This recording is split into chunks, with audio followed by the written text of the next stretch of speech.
Okay, good afternoon. Thank you very much for inviting me to be part of your exciting meeting. I'm going to talk to you a little bit about screening and bone metastasis, basically talking about whole body MRI. Sorry, but Basri, we have a translation Vietnamese by Dr. Nguyễn Quốc Khánh. Up to one phrase, you can stop and translate for our audience. Thank you. Good afternoon. Hello. Good afternoon, Dr. Basri. Can you start again? Okay. So, thank you very much for the invitation. Cảm ơn rất nhiều vì đã mời tôi đến buổi hội thảo ngày hôm nay. So I'm going to be talking about screening and bone metastasis using MRI, and basically talk about whole body MRI. Thì hôm nay tôi sẽ nói về việc tầm soát ung thư và di căn xương bằng phương pháp chụp MRI, và sẽ nói thêm một chút về MRI toàn thân. This is the scope of my talk. I will give an overview, advances in MR, whole body MRI, and talk some bit on OncoRads as a new reporting system for whole body MRI screening. Bài báo cáo của tôi sẽ gồm các phần. Thứ nhất là tổng quan, thứ hai là những tiến bộ trong MRI, thứ ba là nói về MRI toàn thân, thứ tư là nói về hệ thống đánh giá phân loại OncoRads trong chụp MRI toàn thân. If we look at cancer demographics and health expenditures worldwide, xin mời hãy nhìn vào bảng một cái biểu đồ về ung thư, nhân khẩu học và các cái chi phí mà dành cho y tế. So you can see that there is a trend worldwide for the number of cases of cancer to increase in the next 15 to 20 years. Ở biểu đồ thứ nhất thì ta có thể thấy là có một cái xu hướng gia tăng của số lượng các cái ca ung thư phát hiện mới và dự đoán trong năm 2012 và đến 2035. At the same time, we are also finding that the number of people surviving cancer is going up by the millions. Cùng lúc đó thì số lượng những bệnh nhân mà sống sót, những bệnh nhân ung thư sống sót thì cũng tăng lên tính bằng số đơn vị hàng triệu. So as a result, we are finding that the health expenditure as a percentage of GDP is continuing to rise, not just in the developed countries, but also in the non-EU member states. Và như là một cái kết quả thì cái chi phí mà dành cho y tế thì ngày càng tăng ở các nước phát triển cũng như là các nước đang phát triển.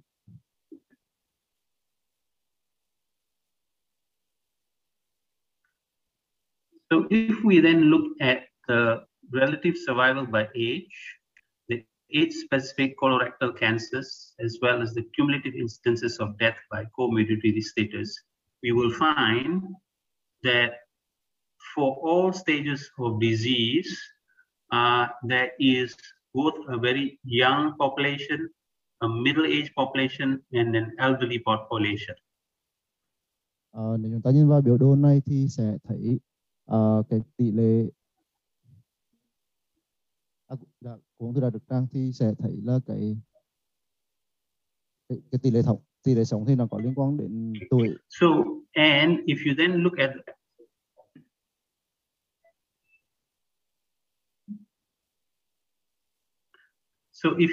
the elderly population has got lots and lots of comorbidities.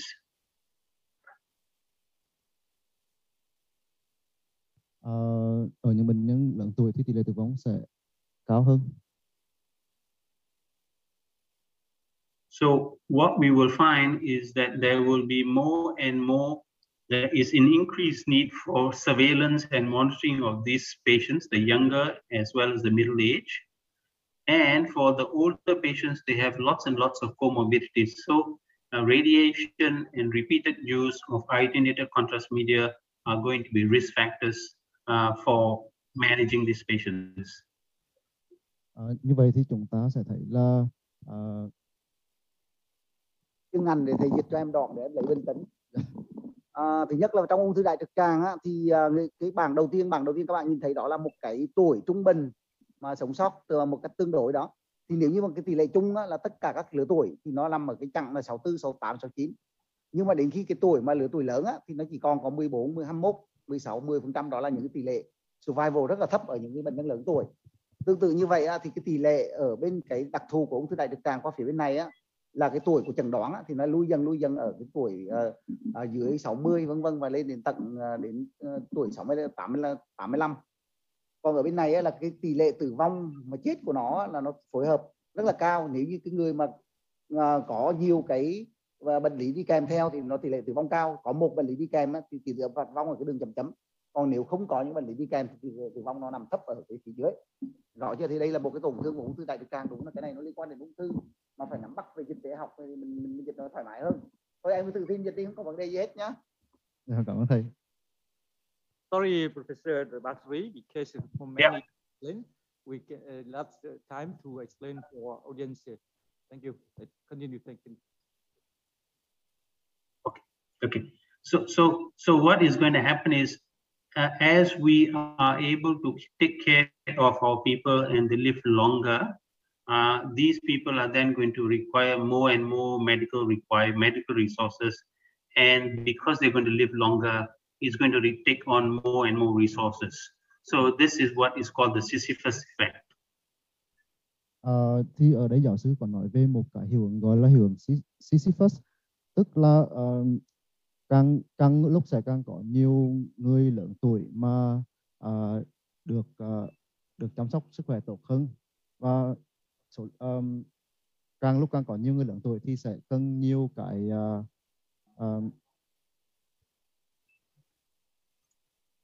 So if we look at where we are with clinical MRI examinations, we have traditionally been very good at looking at individual body parts. Thì nói một chút với các chương trình MRI trên lâm sàng thì thông thường thì cái vùng bao phủ của các chương trình MRI trên lâm sàng được giới hạn cho từng bộ phận cơ thể. And we have been able to do this to look at local regional disease assessment and response evaluation. Và chúng ta có thể sử dụng những phương pháp này để đánh giá các tổn thương tại chỗ và đánh giá đáp ứng điều trị.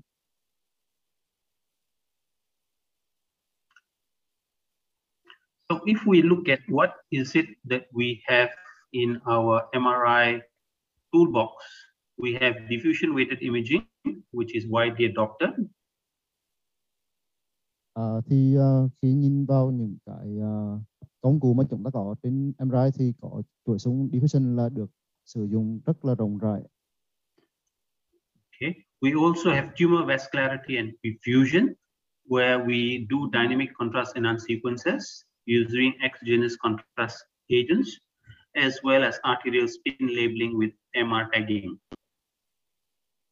Thì để đánh giá các hệ thống mạch máu và tử máu khối u thì chúng ta có các chuỗi xung đánh giá đồng có tiêm thuộc đối quang từ có nguồn gốc ngoại sinh, cũng như là MRI đích với sử dụng chất đánh dấu nội sinh.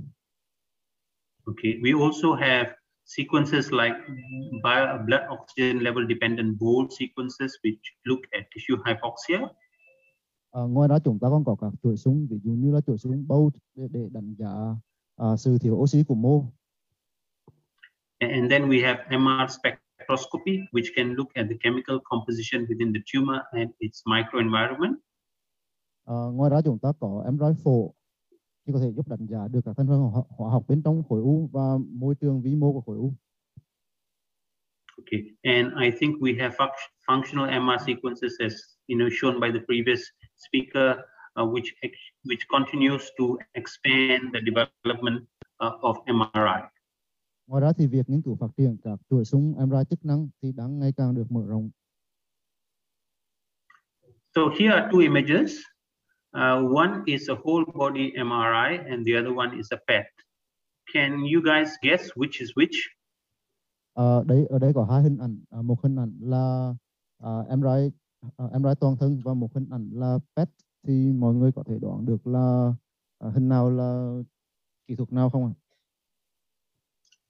So the image on your left is a whole body DWI, and the image on the right is a PET CT image.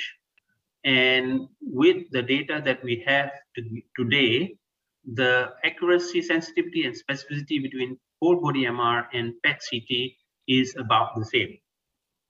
Thì hình bên trái của các bạn là hình ảnh MRI toàn thân chiều xuống diffusion dừng hình MIP, và hình ảnh bên trái là hình ảnh PET CT. Thì với kỹ thuật hiện nay thì giá trị độ nhạy và độ đặc hiệu của hai kỹ thuật này được đánh giá là gần như nhau. So we are using the same technology but for different roles. Như vậy thì chúng ta đang sử dụng cùng công nghệ nhưng mà có những vai trò khác nhau. So we have precision health, where we would like to we will be able to diagnose disease early on, that we will then be able to act and treat these patients before diseases get to the point that they are untreatable. Đầu tiên là cái precision health, tức là cái sức khỏe chính xác, nghĩa là chúng ta sẽ phát hiện được chúng ta sẽ phát hiện được những cái triệu chứng, những dấu hiệu của bệnh ở những bệnh nhân mà trước khi nó đến cái giai đoạn mà chúng ta không thể điều trị được nữa. Okay. So the other side of the same coin is precision oncology, where we would like to keep the cancer patients as well as possible for as long as possible. Mặt còn lại đó là ung thư học chính xác, nghĩa là chúng ta sẽ cố gắng giúp cho bệnh nhân ung thư sống tốt hơn, sống tốt nhất và lâu nhất có thể. Okay. So that requires the right treatment for the right patient at the right time for the right duration, enabling improvements in both the quality and quantity of life. Thì điều đó sẽ đòi hỏi có sự điều trị đúng phương pháp, đúng bệnh nhân, đúng thời gian điều trị và đúng liệu trình, sẽ cho phép nâng cao được chất lượng cuộc sống và thời gian sống của bệnh nhân. So what is whole body MRI?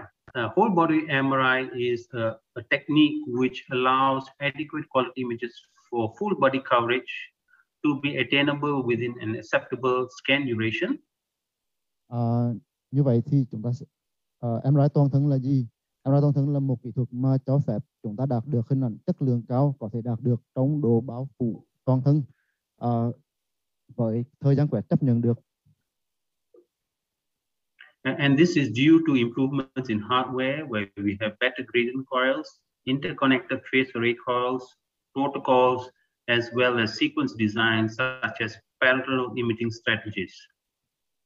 Nó sẽ đòi hỏi các cái cải tiến về phân cứng, ví dụ như là cải tiến về hệ thống gradient, cải tiến về hệ thống coil kết nối bề mặt, cải tiến về kỹ thuật thực hiện và cải tiến về trình từ các chuỗi xung, chẳng hạn như là các chuỗi xung song song.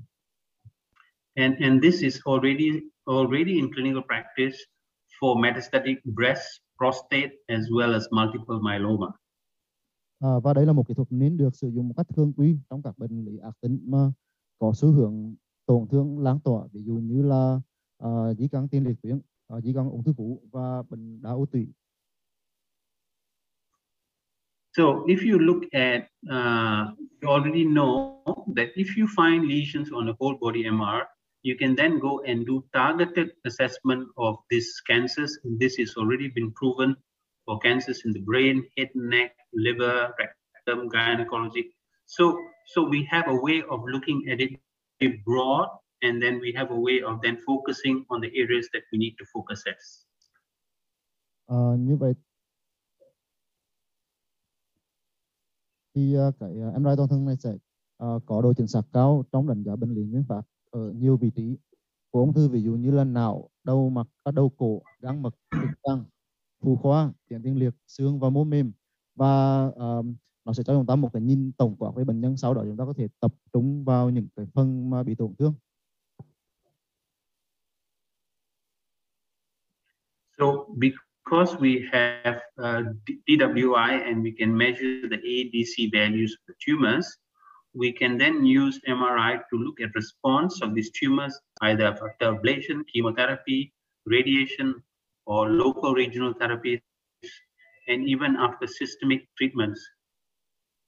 Ngoài ra thì khi chúng ta sử dụng diffusion và so sánh với ADC thì có thể dùng để đánh giá các đáp ứng điều trị đối với các u sau các điều trị như là đốt, hóa trị, xạ trị hoặc là điều trị toàn thân. So what are the technical requirements of doing a whole body MRI? Diffusion là chuỗi súng quan trọng nhất mà được yêu cầu trong nghệ thuật. So DWI is như vậy thì diffusion bắt buộc phải có. So what's good about DWI? DWI is sensitive to tissue cellularity and cell viability, and it has increased signal intensity relative to background on high B-value images. Như vậy thì diffusion có gì tốt? Thứ nhất là nó nhạy cảm với tính tế bào của mô và khả năng sống còn của tế bào. Nó có thể tăng cường độ tín hiệu so với nền trên hình ảnh có giá trị B cao. So as I mentioned earlier, you are able to quantify the variable diffusion coefficient ADC, and this allows you to characterize disease in terms of its aggressiveness, as well as look at treatment response in these patients. Nó cho phép định lượng hệ số khuếch tán biểu kiến ADC. Nó sẽ giúp đánh giá xếp loại được bệnh và đánh giá đáp ứng điều trị.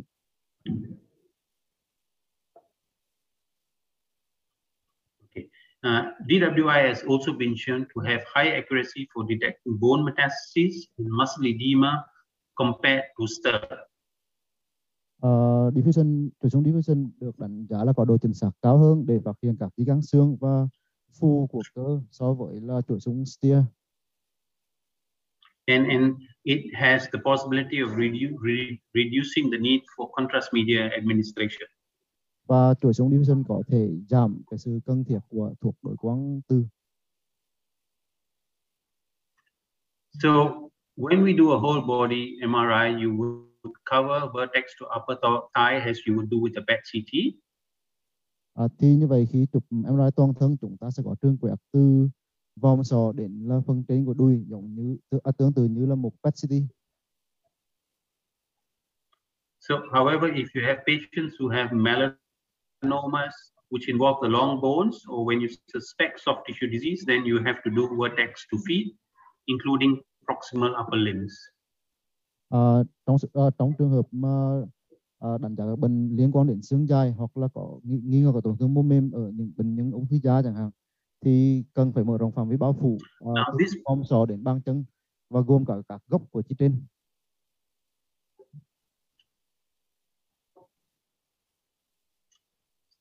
So these patients require no special preparation because there is no contrast media. So the minimum you probably require is some amount of fasting.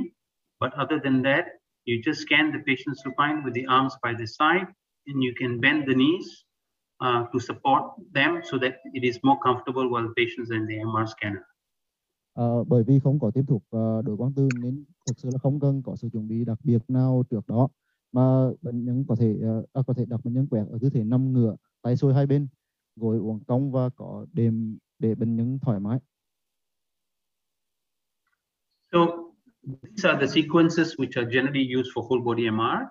So you do a sagittal T1 whole spine sagittal T2. Như vậy thì các hệ thống chuỗi súng sẽ gồm có thứ nhất là sagittal T1, thứ hai là sagittal T2 của cột sống. Then you do a whole body T1 brain echo with the Dixon technique. This allows you to separate water and fat. From that, you can generate the fat fraction mass. Thứ ba là chúng ta sẽ chụp toàn thân ASEAN T1, chuỗi súng áp dụng kỹ thuật Dixon. Thì kỹ thuật này sẽ giúp chúng ta tách biệt được nước, mỡ và có thể tạo ra bản đồ fat fraction. Then you will do a whole body axial T2 without fat suppression, contiguous slices. Tiếp theo là chuỗi xuống toàn thân ASEAN T2 không xóa mỡ. And you would also then do an axial DWI with at least two B values, one low 50 to 100 and another one 800 to 1000 with stir fat suppression. And these slices need to be contiguous as well. Thứ năm là chúng ta sẽ cắt toàn thân mặt phẳng ASEAN các diffusion ở ít nhất là 2B 50 đến 100 và 800 đến 1000 xóa mỡ steer và so once you have the DW maps, you can then basically do ADC calculations, and then you will generate a coronal multi-panel reconstruction at the B value of 800 to 1000. Thì khi có các cái dữ liệu của diffusion thì chúng ta có thể dùng một bản đồ MIP với giá trị B cao nhất. And from the MPR you generate a 3D MIP of the 800 to 1000 B value. Và từ MPR thì chúng ta sẽ dùng được coronal MPR với giá trị B là 800 đến 1000. And for the brain you will do an axial T2 with flare. Và để chụp sọ não thì chúng ta sẽ cắt ASEAN T2 có flare. And for lung, you will do a T1 gradient echo wipe sequence. This is a volume sequence with a short echo time of about less than 1.5 seconds. Again, contiguous slices. Và đối với phổi thì ta sẽ cắt chuỗi xuống T1 có thời gian phản hồi thấp dưới 1,5 ms. So this is the kind of images you would get, and this particular study used three different values of B50, 600, and 900.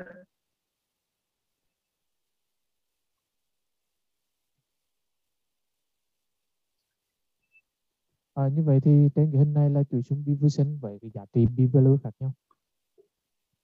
So they generated the ADC, and then you have the T1, T2, axial, sagittal T1, T2 spine. Và như vậy thì đây ta sẽ có hình ảnh ADC, T1, T2 ASEAN và T1, T2 sagittal. Then you got the fat fraction. Ta có cái fat fraction. So from the coronal MPR of the 800 to 1000 B value or the higher B value, you then MIP, and this is the kind of images you get. Là cái hình mà người ta tái tạo MIP lại theo cái chuỗi xuống là diffusion 900 thì chúng ta đã hiện diện được cái hình này đánh giá toàn thân. So this is the PET corresponding. Now this is high diffusion values in the spleen as well as the salivary glands, which you don't really see on the PET. Thì ở bên chỗ MRI toàn thân thì ta có thể thấy có tín hiệu cao ở lách mà không thấy được ở trên PET CT. So this is another example of a different study where you have the sagittal T1, sagittal T2 with fat set. Then this is a MIP 3D MIP or an MPR, MIP of the MPR, which then again shows you high signal in the spleen. You got high signal in your parotids, in some of your salivary glands, and you can do dedicated protocols for the brain if you choose to. Right, this is the full dedicated brain protocol. This is your T1 gradient echo, and this is your axial stir if you're looking at some of the other pathologies. Thì đây là hình ảnh sagittal T1, TSE, sagittal T2 có xóa mỡ. Ở giữa là hình ảnh MIP. Cả hình bên trái là cả hình cắt của não và phổi. So what is the role of contrast injections? Okay, in a whole body DWI, they found that it may increase the diagnostic performance in some body parts, especially the brain. Như vậy thì cái giá trị của thuộc đối quang từ là gì? Khi chụp MRI toàn thân diffusion thì người ta phát hiện ra thuộc đối quang từ có thể tăng hiệu suất chẩn đoán ở một số vùng của cơ thể, mà đặc biệt là ở não. So there was one study where they found there was only 3 patients where the contrast medium made a difference in over 2,500 patients. Tức là người ta nghiên cứu trên một đối tượng á, thì tiêm thuốc chỉ giúp phát hiện thêm là 3 bệnh nhân thôi. Tức là cái MRI mà không tiêm thuốc thì đã hầu như là bao quát được các cái tổn thương rồi. So again, you avoid the use of contrast agents unless you're doing cardiovascular assessment in terms of a contrast enhanced MRA, or when you are looking at other abnormalities once you have found them on your screening. Người ta sẽ tránh sử dụng chất đối quang trong tầm soát ung thư nói chung, ngoài trừ trường hợp là có nguy cơ tim mạch mà đang cần phải đánh giá những cái bất thường về hệ tim mạch thì cần phải dùng thuốc đối quang từ. So there is also the increased awareness about gadolinium deposition in the brain and other tissues, especially muscle, which is known to be toxic. Cần phải chú ý là gadolinium thì có thể lắng đọng ở trong não và một số mô cơ thể khác như là mô cơ, và nó có thể gây độc.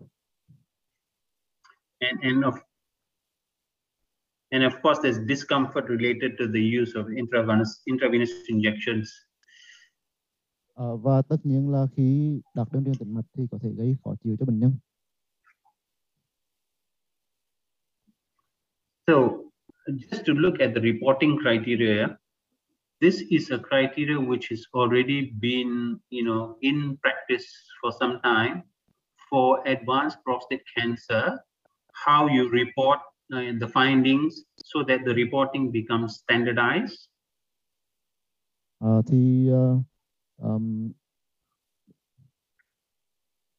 Đây là một cái báo cáo.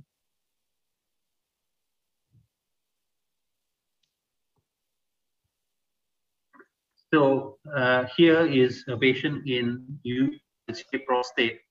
This is the baseline studies.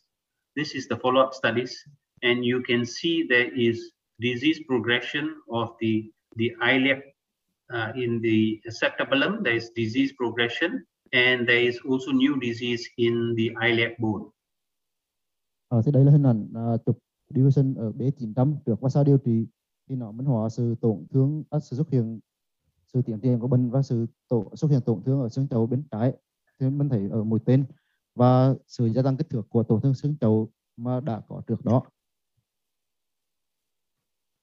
So you also got criteria for reporting of multiple myeloma. There is a whole body score for inflammation in pectoral joints and enthesis in inflammatory arthritis, MRI YP, and basically there is a new reporting data system for screening whole body called OncoRADS. Ngoài trừ là MRADS-P đối với ung thư tuyến tiền liệt thì chúng ta có thêm các cái thang điểm như là MyRADS cho đa u tủy xương, thang điểm toàn thân đối với tình trạng viêm ở khớp ngoại vi, và thang điểm cho bệnh nhân viêm khớp là MRI Wipe. Ngoài ra thì còn có hệ thống dữ liệu và báo cáo liên quan đến bệnh lý ung thư là OncoRADS. So if you are going to start doing whole body MRI for these different indications, then you need to make sure that you follow these guidelines and this reporting criteria. Cho nên nếu như bạn muốn sử dụng MRI toàn thân như là một cái phương pháp để mà sàng lọc thì cần phải theo cái guideline của OncoRADS. So if you look at some of the papers, right, where they screened 229 patients, the incidence of malignancy was only 0.9. Nếu bạn nhìn đây là một cái nghiên cứu mà người ta sàng lọc 229 bệnh nhân, thì trong đó phát hiện được 2 trường hợp ác tính là chiếm 0,9%. And because these patients are normal, healthy people, you will have a high frequency of incidental findings, example like disc protrusions, renal cysts, hepatic cysts, hemangiomas, thyroid nodules. Thì những bệnh nhân này đa số là người khỏe mạnh, cho nên có các phát hiện ngẫu nhiên có tần suất xuất hiện cao như là lôi địa đệm 47%, nang thận, nang gan, u máu gan. So this is two of the subjects from that study where they found a hyperintense nodule in the left lobe of the thyroid.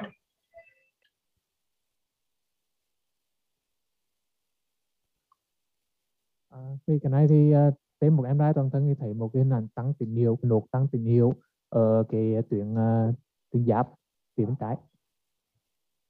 And this is another patient, 43-year-old woman with what looks like an endometriotic cyst in the right adnexa. Và hình ảnh thứ hai là một phụ nữ 43 tuổi khám sức khỏe định kỳ thì có một cái tổn thương nhìn giống như là ung thư nội mạc tử cung. So when we do whole body MRI for disease screening in a healthy population, you're going to find a high rate of indeterminate, incidental and false positive findings. Vì vậy khi mà chúng ta thực hiện các MRI toàn thân để sàng lọc bệnh trong cộng đồng thì ta sẽ phát hiện là có tỷ lệ cao phát hiện các tổn thương chưa rõ bản chất và các phát hiện dương tính giả. And therefore this, if not carefully planned, may lead to unnecessary additional examinations and treatments. Ngoài ra nếu như không cẩn thận thì có thể dẫn đến các xét nghiệm, các thăm khám và điều trị không cần thiết. With potential negative psychological impact. Có thể gây ra các tác động tâm lý tiêu cực. So the authors say that it is very important that we have appropriate counseling advice before patients get into this screening mode, and that there are clear pathways for managing incidental findings, which I will describe subsequently.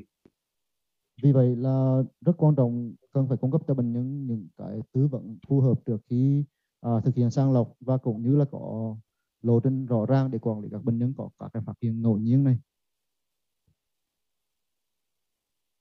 So if you look at the psychological consequences, this is a paper which came out in recently 2020. 10% of patients reported strong distress while awaiting whole body MRI results. Thì đây là một cái báo cáo về cái sự phản ứng về mặt tâm lý của các bệnh nhân mà đã trải qua quá trình sàng lọc này. Thì 10% bệnh nhân được báo cáo là có tình trạng lo lắng trong khi chờ kết quả MRI toàn thân mà thường là trong 6 tuần. And about 30% reported moderate to severe distress in the first 6 weeks after the whole body MRI. Khoảng tầm 30% bệnh nhân cho biết là có lo lắng mức độ vừa đến nặng sau khi nhận được kết quả MRI toàn thân. But when you look at these subjects 2.5, 3 years later, there is no significant difference in the quality of life and depressive symptoms between people who were screened and those who were not screened. Và trong vòng sau 2 năm rưỡi đến 3 năm thì người ta nhận ra là không có sự khác biệt đáng kể về chất lượng cuộc sống và triệu chứng trầm cảm giữa hai nhóm, hoặc là những đối tượng đã được thông báo với những cái phát hiện liên quan và những người và cái nhóm mà không được thông báo. So this is the OncoRx review which has just come out in radiology in 2021. Đây là một cái review về cái hệ thống OncoRx.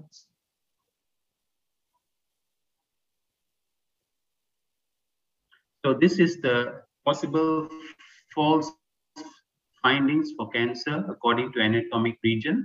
So let's just focus on the false negative, right? Hãy đến với bảng tập trung vào những cái dấu hiệu dương tính giả. So in the bones, you get high bone marrow hypercellularity, especially in the young patients who are anemic, or patients who are living in a high altitude. Tức là cái tổn thương xương thì chúng ta phải cẩn thận thì cái triệu chứng cái tín hiệu của âm tính giả do nó là do cái tuổi và nó có cái bất thường tủy xương bẩm sinh chứ không phải là các cái bệnh lý. So you can have small sparse tumor infiltration, especially in multiple myeloma, which is smoldering, and therefore you don't have changes significant enough for you to pick up.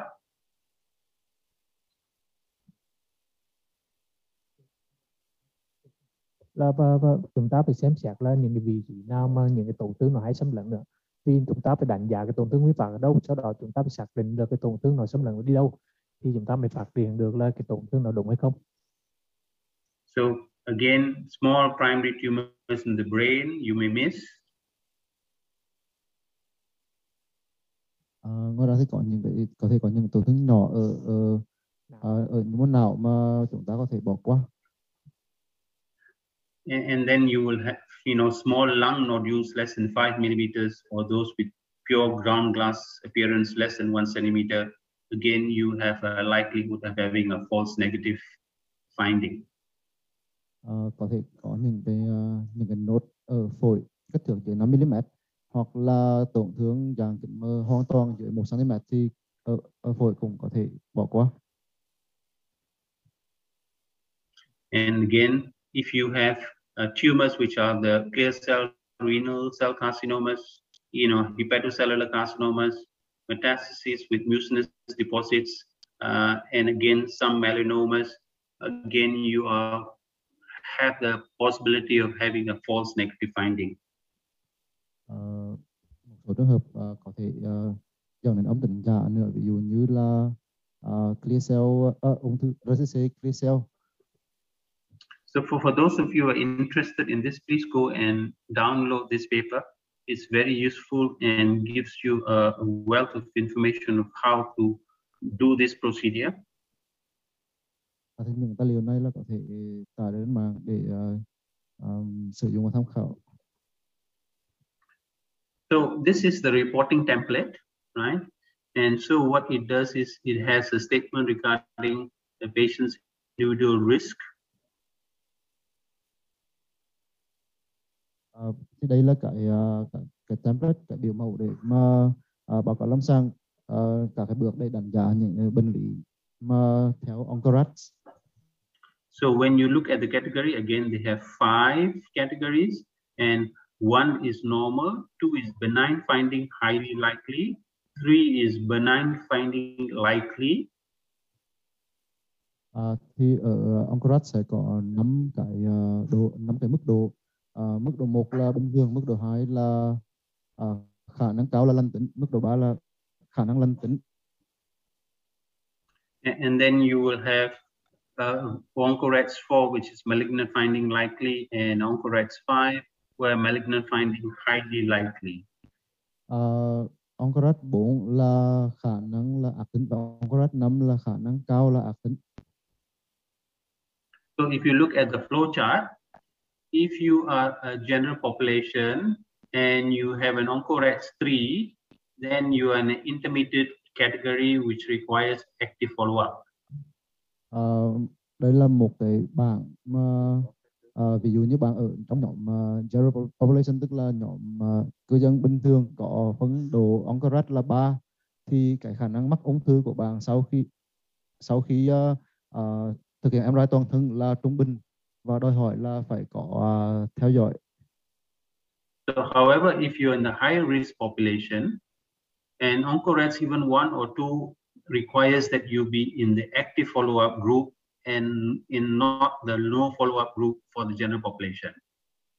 Tuy nhiên nếu như bạn thuộc nhóm dân số có nguy cơ cao thì nếu dù là Oncorats phân độ Oncorats của bạn là 1 đến 2 thì bạn vẫn được xếp vào mức độ là trung bình và cũng vẫn cần phải theo dõi. So if you are in a general population with an Oncorats of 3, you are in the active follow-up group. But if you are in the high risk population and Oncorats 3 is considered as a high risk and therefore requires further investigation plus minus biopsy. Như vậy nếu như bạn thuộc nhóm dân số thông thường mà có Oncorats là 3 thì bạn sẽ cần phải được theo dõi, nhưng mà nếu bạn thuộc nhóm mà có nguy cơ cao mà có điểm số Oncorats là 3 thì bạn sẽ thuộc nhóm có tỷ lệ mắc ung thư cao và cần phải thực hiện các xét nghiệm thêm, các thăm khám thêm kèm với là sinh thiết. So these are the recommendations, I think, which are very, very useful, right? So again, have a good protocol, standardized protocol with optional additional regional assessment. Một số khuyến cáo thì cần phải có một protocol tiêu chuẩn gồm đầy đủ các chuỗi súng và có thể thêm các cái chuỗi súng bổ sung nếu mà cần thiết. And administration of intravenous contrast media is not recommended. Không khuyến cáo việc sử dụng chất đổi quang tư tiêm tĩnh mạch. And you would find abnormal findings in about 95% of screen subjects, 30% of whom will require further investigations. Bạn có thể phát hiện dấu hiệu bất thường trong khoảng 95% các bệnh nhân được sàng lọc, mà 30% trong số đó thì cần phải xét nghiệm thêm. And again, 2% will be reported as suspicious of malignant cancer. And these findings must be classified using the categorical system as I showed you, OncoRADS 1 to 5. Chỉ dưới 2% trong số đó thì sẽ có nghi ngờ là ung thư ác tính, và các phát hiện này thì nên được phân loại bằng hệ thống phân loại dựa trên khả năng ác tính của bệnh nhân như là hệ thống OncoRADS. So it's also important for us to set a high threshold for further investigations to minimize harm. Vì vậy chúng ta cần phải nâng cao ngưỡng yêu cầu cho trong các cái xét nghiệm sâu hơn để giảm thiểu các tác hại từ các cái xét nghiệm và chẩn đoán. And again, the subjects entering into this trial must have proper counseling to make sure that they understand the consequences of getting into this, and there must also be onward referral pathways to make sure that these patients have a standardized way of proceeding. Và việc tư vấn cho bệnh nhân về những cái sự phát hiện ngẫu nhiên, khả năng phát hiện ngẫu nhiên cao và khả năng phát hiện ung thư thấp là rất cần thiết trước khi mà thực hiện các cái sàng lọc này. So with that, I thank you very much for your attention. Any questions? Cảm ơn quý vị đã chú ý lắng nghe. Thank you, Professor Basri. I'm